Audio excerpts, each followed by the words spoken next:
Arreglo Radio is a platform where young professionals share their stories of ups and downs, lessons learned, and professional expertise, giving you an insight into their lives. So join us as we sit down with some incredibly talented people right here on Arreglo Radio. What's going on, good people? Welcome to episode 5 of Arreglo Radio. And in the building today, we've got the man, the myth, the legend, man like Kanye. What's the story, boss man? Thanks for having me, man.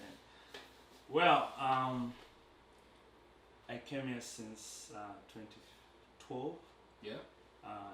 From Uganda originally. Oh, wow. Yeah, joined FIC. Okay. It was really a rough patch. Like, Yeah. I think that's where I met you. Yeah, exactly. Yeah.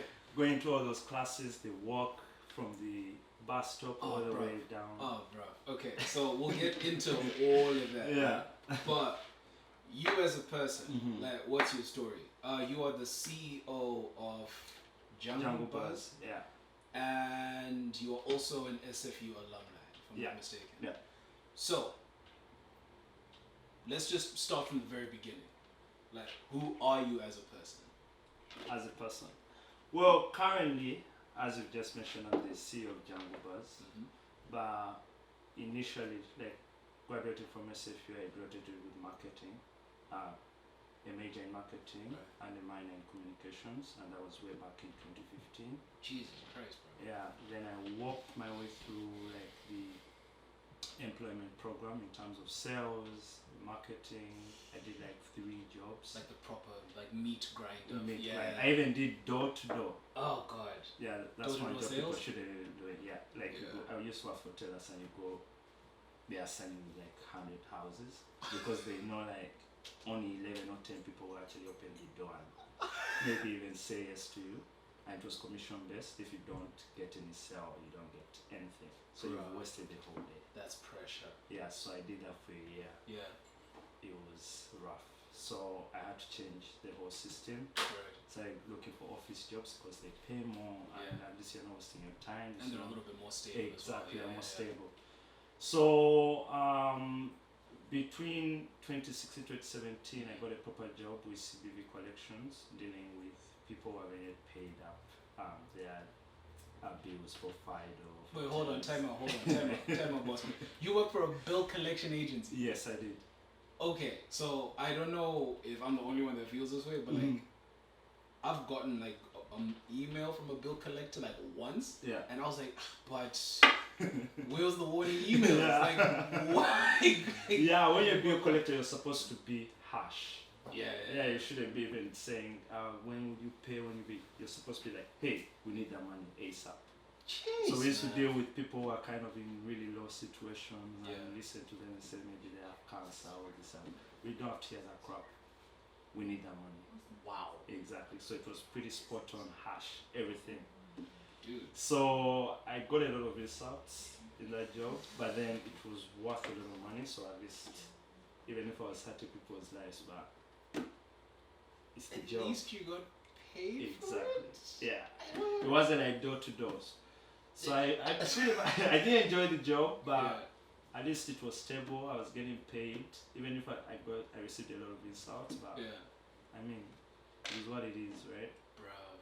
Yeah. So I did that for 1 year. I only left because I was done with the whole environment of me collecting money from people who don't have it. Interesting. Yeah. So that it doesn't affect their credit. I used to even speak to students from SFU. Bruv. Yeah, and you hear their problems, you're like, you know what, I'm actually going to affect this credit, let me just let him be. But then... Oh, so you're a debt collector with a heart then? Exactly. You weren't just some like ice box with a heart used to be kind of... Yeah, like if I hear you out, I'll probably just say, no, let me just leave it. Even if I'm not collecting money, because you know when you collect a lot of guys, you get a lot of commission on it.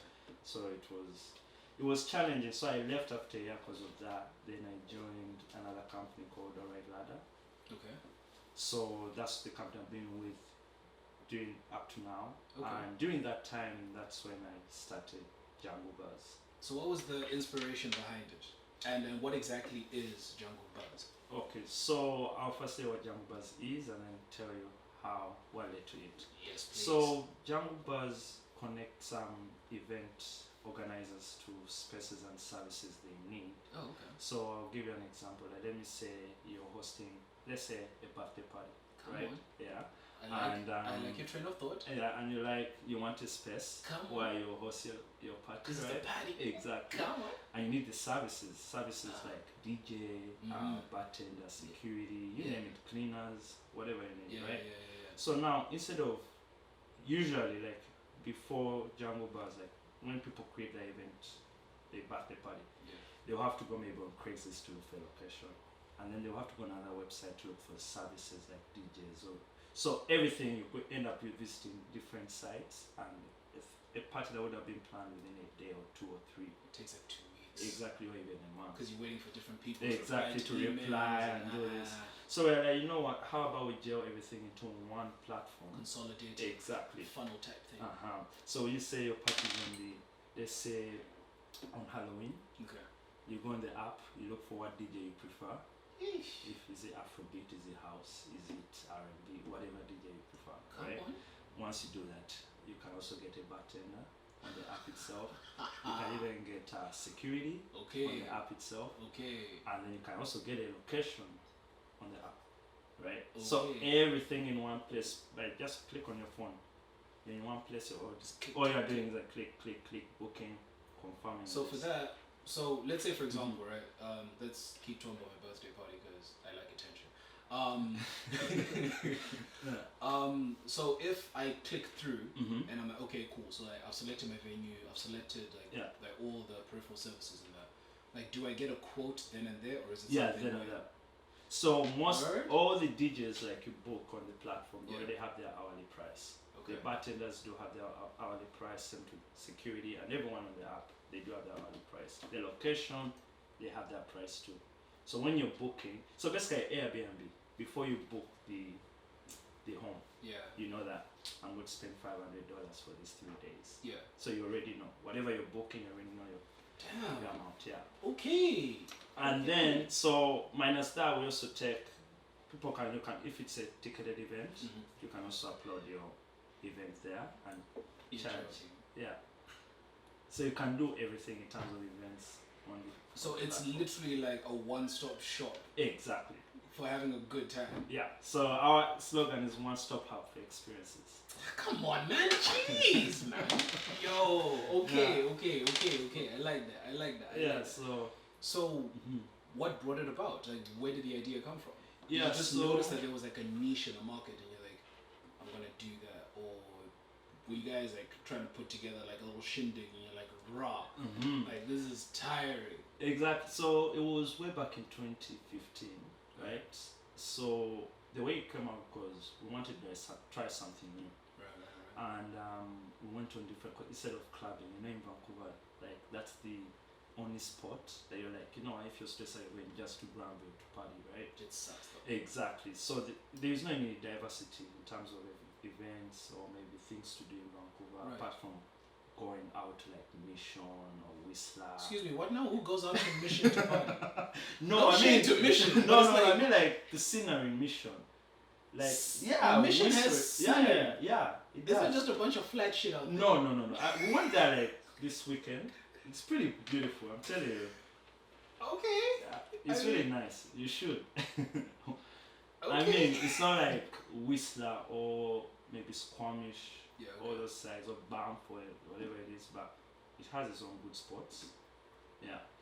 But the way it came about, like we went on, I was tried Google and what like things to do in Vancouver, and everything was leading to clubbing, or maybe going to Capilano, exactly, hikes and all that. So there is no range.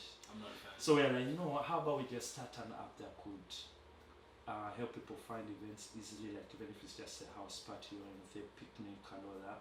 So we just thought of it in a small way before it became bigger. So we're like, let's just start it. So when we started it, then as we're drawing up the plan, more ideas started coming up, and we're like, let's just get everything together, and that's how we got Jangubuzz. So people can, so it's a two-sided app then. So it's an app for people that want to host private events, and it's also like an entertainment hub where people can go to it if they're looking for something. Exactly. So you can upload any event on the app. Oh, damn. It can be private, public, but anything. It could be even business or education, any type of event you can, or sports. So pretty much.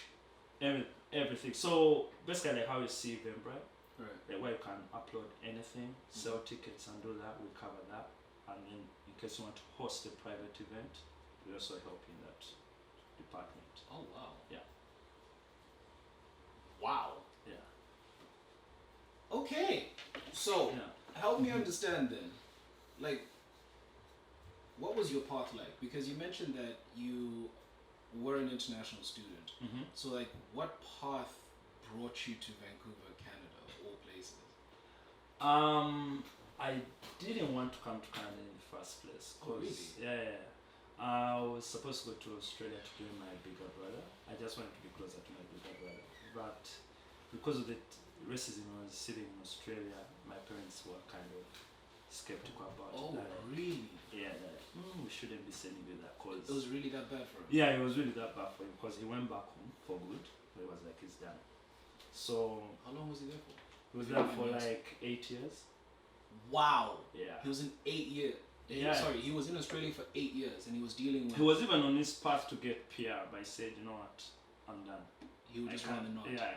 So he decided to go back home and do his own thing. So that was before. That's when I was already here when he made that decision. Right, But, right. before me coming here, like it was, I just wanted to go Australia and be with him because I was like, why am I living in Uganda, going somewhere I don't know, no relative, no anything. Yet Yeah, have a fair bigger enough. brother there. So, and then when we went to visit my sister, because then she was in South Africa in Monash University. Right. So this Airbnb guy told us, you know, how about you go to Canada? It's pretty nice. The racism is not that much, but you may first see it, but it's not going to be as Australia, because a lot of people say Australia is not, in terms of racism, it's up there. Really? So that's when it's like, you know, Vancouver is the weather is better than most provinces. Just try it out. So as we were going out, then we met Gregory at I don't know if you remember him. The I remember marketing G, guy baby. from FIC.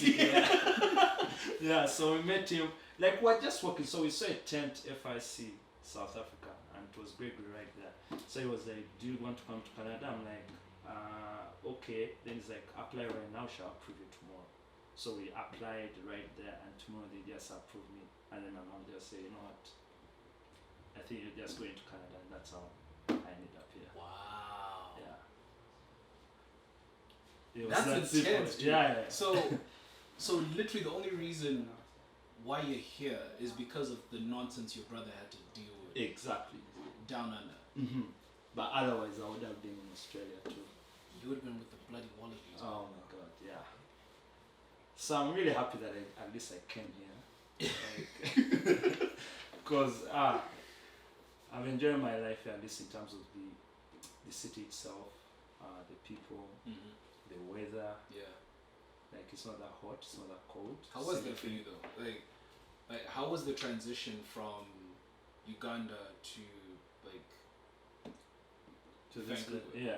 Like, The how was the transition, yeah, the transition was actually easy for me because what happened, like when I landed, the very first time doing orientation res, Yeah. I kind of connected with a lot of people. Okay. So, which kind of made me feel at home. Like I was like, okay, at least I do have friends. So that helped me a lot. Like you're settled. Yeah, I settled really Yeah, quickly. yeah, Yeah. The weather was horrible because it was winter. I don't know if you came in winter or. I came in September, fam. Oh, you came in September. Yeah. Oh, at least your transition was better. Like, My transition was so comfortable, fam. Exactly. It was so comfortable because I moved into residence, I think, the last week of August. And for the first week I was in Canada, like the entire dorm floor was empty. So I had the opportunity like to walk around like pretty much all the residents, like familiarize myself with my surroundings. Because keep in mind, like, I was a 19-year-old kid Yeah. that first time living away from home, just so happened to be in a different hemisphere 8 times zones away. Exactly. Yeah. So I was like, rah, okay, so how am I supposed to like navigate all of this? Yeah. But at least I came at the tail end of summer when the sun was still out a little bit. and it was like a large orientation group, and everyone in first year was brand new, like Exactly. even the local kids. Okay, so you said that transition was easy. Yeah, it was actually easy. So what made it easy? Like beyond Yeah. just meeting people. Beyond just meeting people is like I think FIC, like even if I hated that place, I hated, oh god.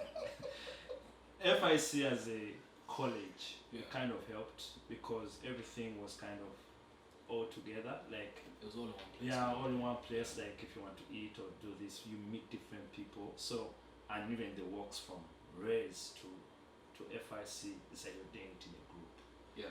So you at one point you don't feel like you're alone.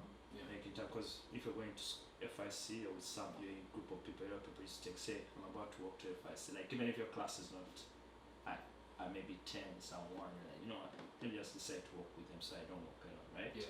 So all that mixed with because I didn't used to go out that much during that period because you don't know where you're going.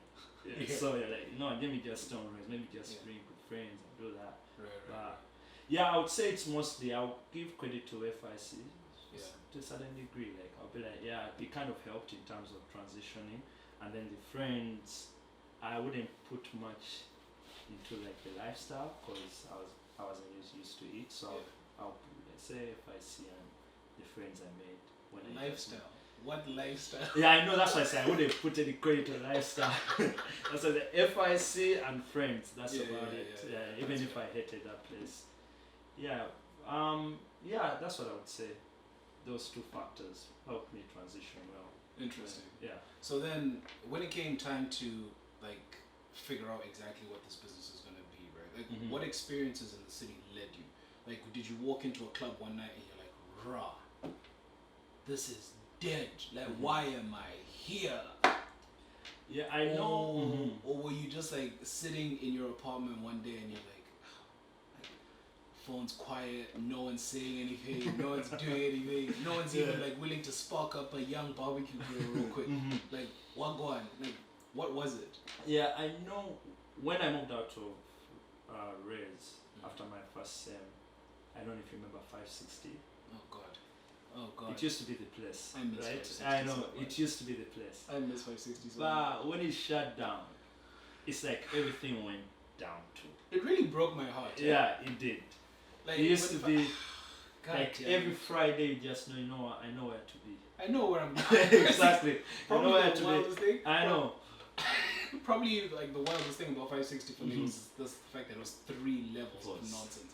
And like, Exactly. and like you walked into the main room and it was this massive hall with a stage and you're like, okay. Yeah. And then you walk to your left, there's like stairs that go down into the dungeon, and then there's just like yardie music. You're like, okay. And then you come out, you go to the balcony, it's like, okay. Yo, 560 was a vibe. And that was the only happening place in Vancouver at the time. Shine Saturday. Shine. Oh, Shine They Saturday. were grungy. Yeah. They were very, very grungy. Yeah. They were borderline disgusting. The number of fights that I saw in that club were absolutely amazing. Every Saturday. But it was a vibe still. Yeah. Like, there were very few nights where I walked into Shine and walked out like, I wish I never came. There were very few nights. But yeah, nah. But 560 was better though. Yeah, because there was just more space. More There was just space, and also the different floors, The like vibe was different just different. music. Yeah. Like at each floor you go to, like Yeah. you hear The vibe hip was hop, just hear different. R&B. Yeah, so I'm when feeling nostalgic and shit. God damn. so when 560 shut down, like I kind of felt like, as I mentioned before, everything in Vancouver was just around clubbing. Like if you have a plan, your friends are like, let's go to 560 or let's go to Shine. Now when all those good spots, because Shine shut down, 560 shut down, LED shut down. LED shut down, even Jorich, like all those places, you get what I mean? Yeah. So when they shut down, now you have no options. You're only left with hiking or maybe going to Whistler or all these places to just see the mountains and all that. So there's no range. So that's what drove us to the app is like trying to help people post anything, like even if it's a house party, maybe if it's a picnic, something like could bring people together and just chill, have fun. It doesn't need to be like doesn't need to be like a super party or something. Just people to just gather around and pass time or do this or drink up or smoke up, whatever they want to do, or shisha or anything. But as long as people are together. So that's the thing we're trying to look for, because at times Friday nights, Saturday nights they were dead. You're like, where should I be? Where should I be? But nothing is happening. And yet some things could be happening, but people just don't have anyone to share it. They could be having maybe an event going on, but they have no reach. So I wanted to use Jangubuzz as a platform whereby in case I don't have anyone to talk to and I have an event, I can easily upload it on the app and then share it on different social media. So and then see if it builds up traction. Exactly. So given with the current state of the world, how has that impacted your events-based business model? Because I'm assuming that it hasn't been easy. It hasn't been easy because in terms of revenue, we relied a lot on ticketing because we get that ticket processing fee. So earlier on in the year, we had Davido came in. I don't know if you were a fan or not, but I don't know if you went. Oh, I couldn't go to the show. No, I couldn't go to the show. Before COVID, I think it came around February. So we had some tickets. We also had the after party. So that's the only good thing that happened for us this year, because all the events because the person who brings it, we have a partnership with him. So I think DJ Roscoe, I don't know if you know him. I know Roscoe. Yeah, Roscoe. So he's the one that brings most of these guys. Roscoe, Davido, Whiskey. So we have a partnership with him. So all those concerts, we rely a lot on the ticket processing fees. So if there's 300 people, 400 people, easily get that cut. You're right. So now with COVID coming in and most of the events cancelled, there's no more reach in terms of ticketing processing fees. So everything is dead. The only things that happen is that maybe clubs which were shut down, so no one is risking to throw an event right now because people may not come. So it's better for them to postpone until 2021. So I think that's been the challenge, but we hope next year maybe things will get better. But in terms of COVID, it kind of messed up our own timeline rather. So then, I guess to cope, like what strategies have you guys employed? Like, did you shift up what you focus on a little bit? Like, did you focus on hosting online events? Like, what's the strategy been? Yeah, we tried hosting online events, but that didn't work out. Really? Yeah, it didn't work out. I noticed a lot of people probably just prefer contact. Online, while they're just home drinking. We even tried bringing DJs on Jangubuzz so that people can just dance maybe wherever they are. And stream music. It didn't work out. I think, and different clubs adopted it, but it didn't work out because there are people, they don't find it fun. I think they prefer going to a location and just dancing. Really? We tried that, but then we are like, you know what? Because our website wasn't finished, right? Because everything was on the app, and our website was semi-functional. So we're like, you know what? During this time, let's just utilize it and work on the website. So by the time the world opens, people, instead of people using the app, they can use the website to do all their hosting. So right now, end of September, our website is going to be fully done. So we decided to focus on that and leave everything else. So once the world opens, people will be able to use the website. I think that's why we put our energy in terms of developing the website, improving user experience and all that. Okay. Yeah. So moving on from kind of like what your business model has had to do to adapt to current times and that, how have you seen like people's behavior change since you've released the app? Like, have people adopted it more for like house parties or like low-key socials, or to organize like trips out of town? Like, what's the app primarily used for? Right now, a lot of people have used it for ticketing. So if they have a concert or maybe an event or everything in terms of paid. Right. That's what most people have utilized the app for. Right. and we noticed okay that side is probably doing well in terms of like in terms of our own like objective, Yeah. like ticketing is doing well enough. Mhm. So right now we want to focus more on the private because I feel like many people may not know about the private function where you can book Oh. DJs because there are some DJs signed up there, there's Right. some comedians signed up there, and there's some spaces Yeah. signed up onto the app. So I don't think a lot of people, the users, especially those who come on the app to buy their ticket and go, right? Because most of those people don't download the app; they just go into this site. They want the video, pay for the ticket, and leave. Get their ticket in the email, and that's all they need. So Right? they don't even. Like, They don't full even experience. go, yeah. But I feel like that was because the website wasn't done, so it only had the ticketing part of it. But Right, now, right. once we launch it in end of September, it will have all those functions. But a lot of people had adopted the ticketing side of it, where they just go there up and then JB, okay, let's just put our event there, Yeah, and yeah, get yeah. tickets, and that's it. Yeah. Awesome. Well, that is wild because I don't know if it was the same thing for you, but for myself, Mhm. kind of like coming into the city, getting established, getting settled in that, Yeah. it was awesome for the first, I think, 3-4 years. Yeah. And after that, I'm like, rah, why is it so boring here? I know. Like, all of a sudden. Especially when you graduate, you're like, For me, your life changes. for me, it started like before. Before? I Oh, okay. graduated. Like, I don't Yeah. know why, but certain places just weren't hitting, and then like my favorite spots started shutting down. Like Yeah. 560 shut down, as we said. LED shut down. Charles Bar Chris. shut down Oh, recently. Charles Bar did? Charles Bar shut down. Do you know what they're doing? They're opening an Irish pub. I'm upset. Isn't the one right by In the Woodward Abbott? building, yeah. No, you're kidding. They shut it down, and they shut it down like right before COVID. Like they shut down the whole city. Oh my, I even didn't know that. I was at the grand closing party. That party was wild. People were dancing on tables and shit. It was wild. Like people were taking souvenirs like off the walls. It was great. It was great. But yeah, Charles Bar's done for good. So once things return to normal, You have no spot to visit. I'm looking at it now and I'm like, you know what? Low key, I think I might be old enough to just go to places like Colony and just have a good time there. Colony is more like a chilling spot where you just go Yeah. relax. But drink. sometimes you don't want to chill, isn't it? Yeah, Like, sometimes exactly. You just want like, to you dance. Yeah, like, you do just some have that moves. spirit I of know, nothing yeah. that's kind of like tickling you. Yeah. Like, hey, my Yeah, guy, I know.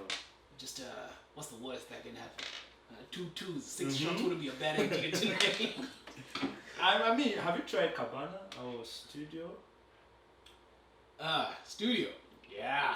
I was a regular at studio at some point in my life. It actually got to the point, Jesus Christ. Do you say Red Night or Reggae Night? I was a regular. Oh, regular. I was a regular okay, studio. okay.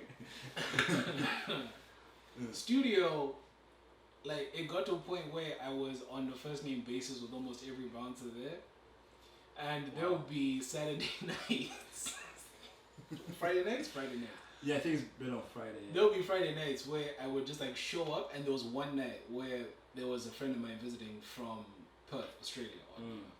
And I hadn't seen this dude since high school.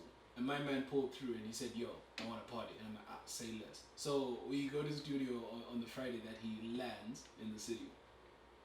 And so it's myself, my homeboy, and like 4 or 5 other goons. So it's all men. And we get to the line around 12:30. There's like the regular paid line, then there's the guest list line. Yeah. I just walk up to the front, I'm like, what, go on. The bouncer That's man amazing. them's like, who you running with tonight? He's like, oh, it's just me and 5 of the homeboys. He looks behind me, he counts us up, then he just flags us in. Oh my. That was the night when I realized this might be a problem. Yeah, because definitely. at that point, Yeah. if you pull up to a club and you got like 5 5 to people. 6 mandem, and there's a line on either end of the door, and you can just walk up and be like, And you "What, didn't what?" even have to bribe them or anything. No!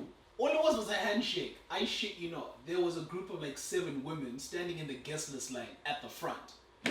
And they're like, you're gonna let these 6 men them in when we've been chilling here. And it's like, hey, bruh, it is what it is.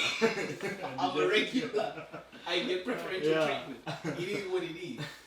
But at some point, I just realized that the city's kind of whack. Mhm. Because I don't know if it's because like people that are between the ages of like 24 and 35 are just leaving because it's just way too expensive to actually build a life here. Mm-hmm. Like you can't like buy a house, you can't do any of the things that people typically are like your growth milestones in life, like your achievement awards. Yeah.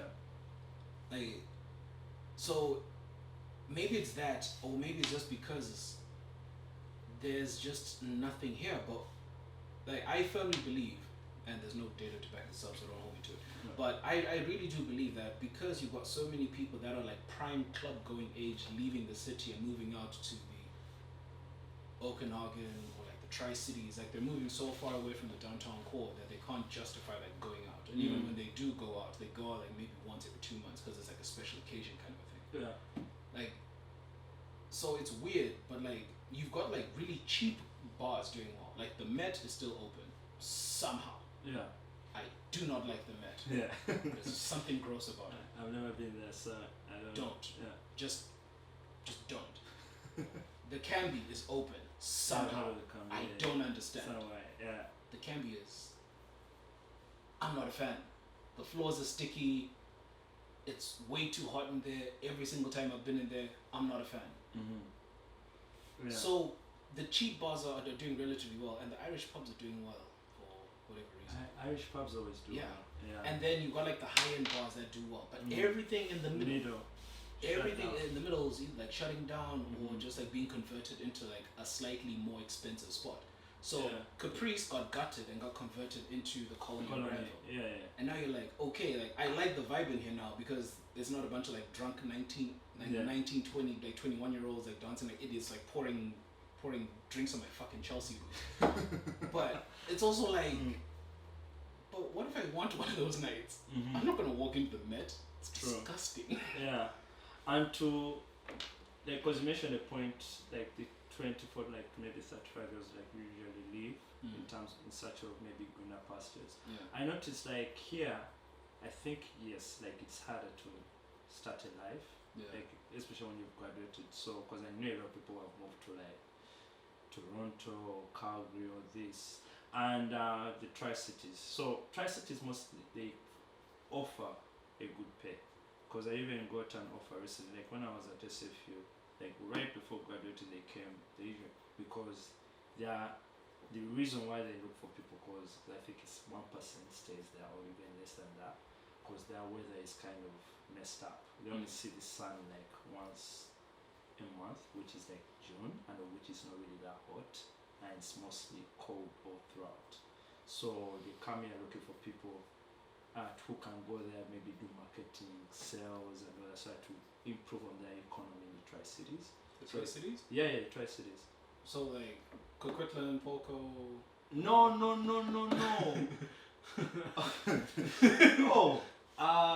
Sorry, not the Western Territories. Oh yeah, okay. Yeah, sorry. Way up north. I was saying Tri-Cities. I was confused. I'm like, no, the weather's sorry. not that different. Yeah. Tri-Cities like No, 20 minutes down the road. The Northwest Territories. Right. I thought that's what you're referring to. Oh yeah. Sorry. So most people go out because, and they're off, like most of the jobs there on average you get like 80, 70k if you're willing to sacrifice your own lifestyle.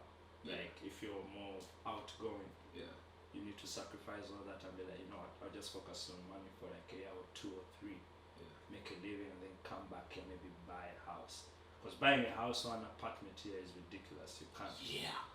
The It's down payment mad. is massive. It is mad. Everything about it. It is mad. The interest is massive.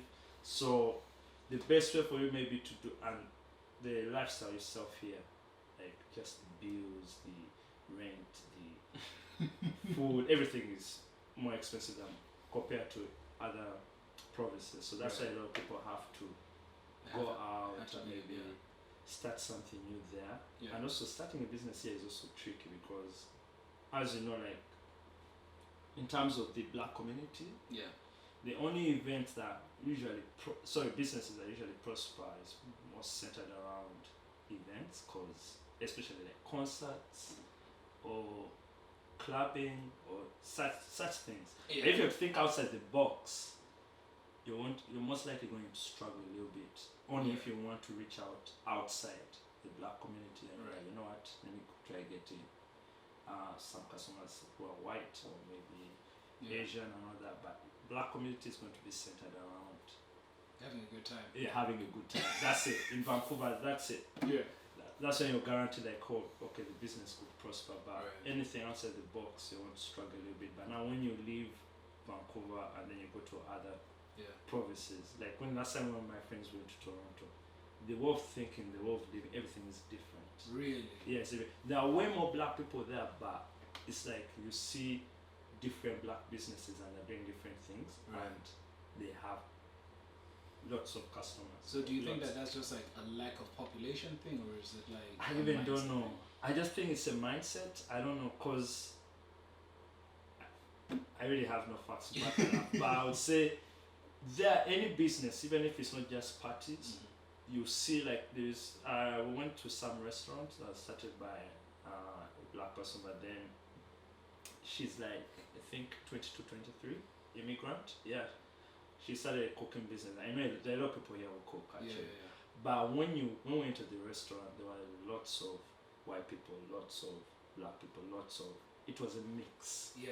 So you're like, you can't get this in Vancouver. In Vancouver, most of the businesses here, people who cook, they won't see that it's only black people supporting them, or maybe Yeah. those who know them. Like it's a small, Yeah. small circle.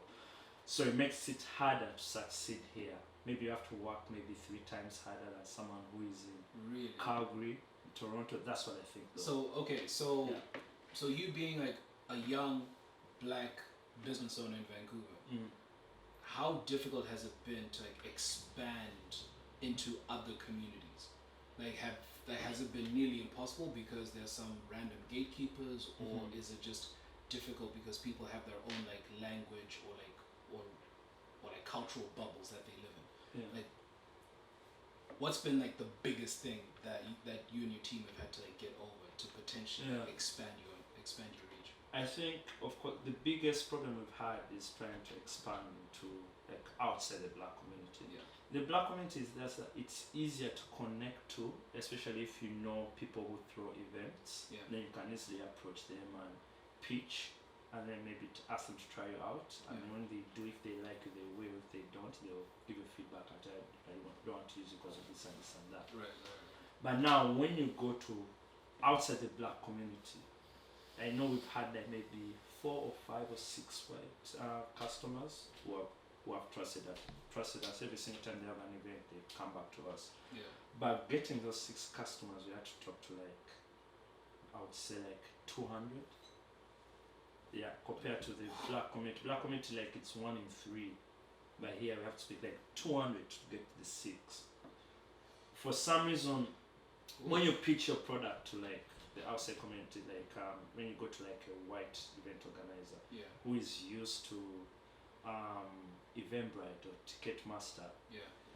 it's hard to convince them to try something new here. For even if they look at your product, they say it's nice, everything is right, they'll just tell you everything about your app is great, but I just want to remain with Eventbrite. Those are the usual responses we get. They don't get like, let me try it out and see. And most of the people who are lucky to get, there's a women's center in SFU. So I think it's Pam. She's the head of the women's center. She connected us to most of those people. So she tried us out once, Yeah. and then she liked us. And And whenever then she she has, recommended. so whenever she has an event, she kind of reaches out. So she recommended us to I think 3 different people, and they've tried us out, and that's what helps, the word of mouth. Yeah. I think especially with the other races, like word of mouth, Yeah. it will help a lot, because with the black community, I can easily come to them like, hey, I heard you're having an event. You have an event company. You want to try us out, this and that? Yeah. But then word of mouth key, if it comes from another person, not me, then they're most likely to use us. You get it? But Yeah, if I approach, it's going to be harder.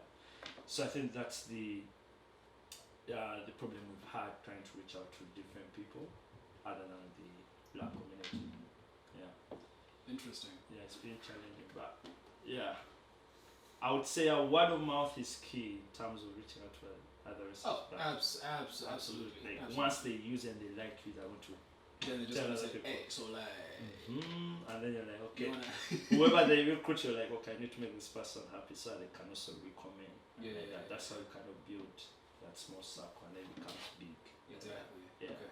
Alright, so now is for my favorite part of this whole thing.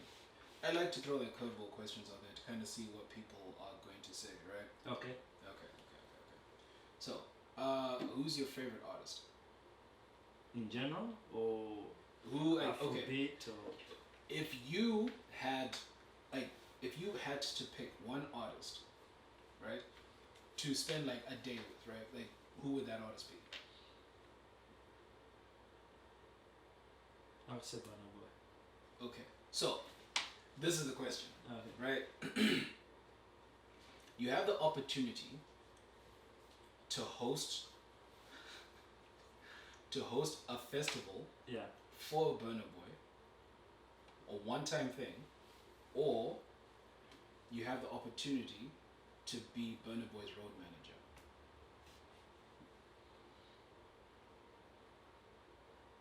Wait, so you said host a festival? Host a festival with Burna Boy. So like I'm bringing Burna Boy. Exactly, but it's a festival. So you're gonna have like all these artists, and it's like a 2-day thing. Yeah. And he's like the headliner, or be his road manager for like one of his like 1-year-long tours. I just feel like I'll probably get stressed out with the road management, knowing Burna Boy's lifestyle. But I'm thinking. What about his lifestyle is stressful? No, I mean like the way he thinks. I don't think. How does he think? It sounds like you know him personally. No, not personally. I mean like the way he throws, what he says on Twitter and all that. Right. I'm like, at times like, what's your rationale there? But I'm like, so I'm like, would I want to be with him on the road? I'll go with festival. You would rather do the festival? Yeah, I would rather do a festival as long as I'm the one bringing him in and I'm trying to get maybe a profit or something.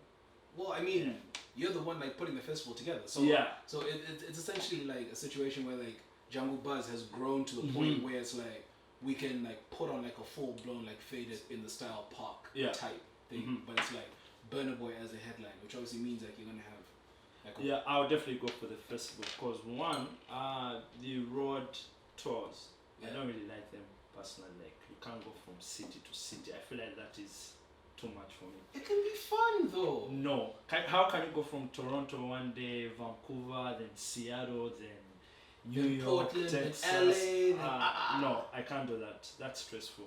And then from there, maybe you go to Germany, then you go to UK. No. Sounds like a good time. No. I don't think it is. I don't think it is. They only do it maybe because they want to get money, but I don't think they enjoy it. You can't travel like that in space of a week. You've gone to six cities.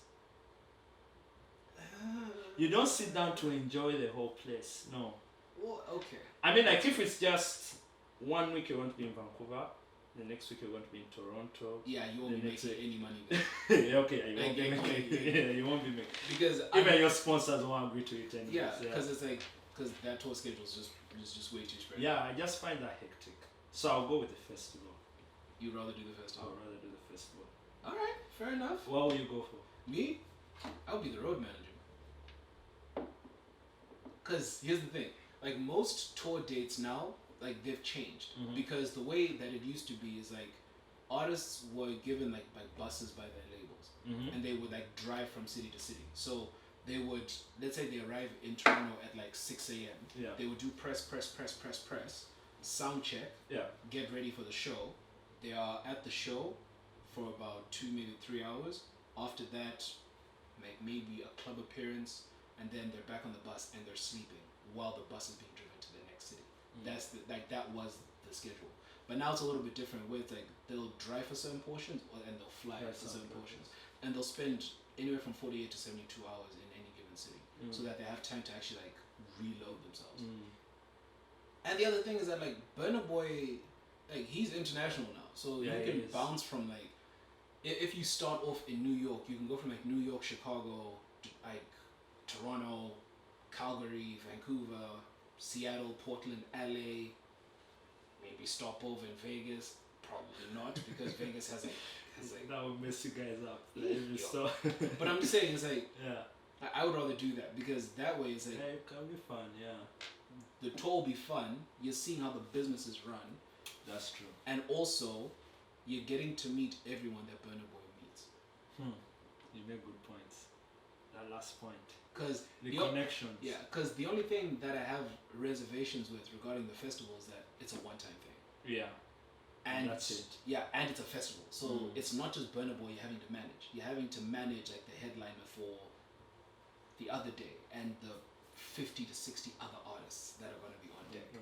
That's true. So it's like, Yeah, when you explain it like that, then road manager sounds interesting. yeah. All right, so where can people find this amazing app that we've been talking about? You can find it on the App Store Mhm. and on Google Play. Okay. And if people want to like host events on it or whatever, do they do it through the app or through the website? End of this month, they'll be able to do it on the website. So end of September? Yeah, end of September. But currently, you can do it only on the app in terms of listing the services. Right. And you can, okay, I wouldn't say, right now there are a lot of people buying tickets. So Yeah. right now, you can only buy tickets on the website. But at the end of the month, you'll be able to list whatever you like on the website. But on the app, you can do everything. Wicked. Yeah. All right. Well, thank you so much Thank you coming very in, my much guy. for It's having been me real. too. Yeah. It's been a while since we've actually had a proper conversation, Mhm. but And it's it's great been to see you. a long while. All right. So thank you so much for tuning in. This has Alright, been thank you. episode 5 of Arreglo Radio. And as always, take it easy, be kind to one another.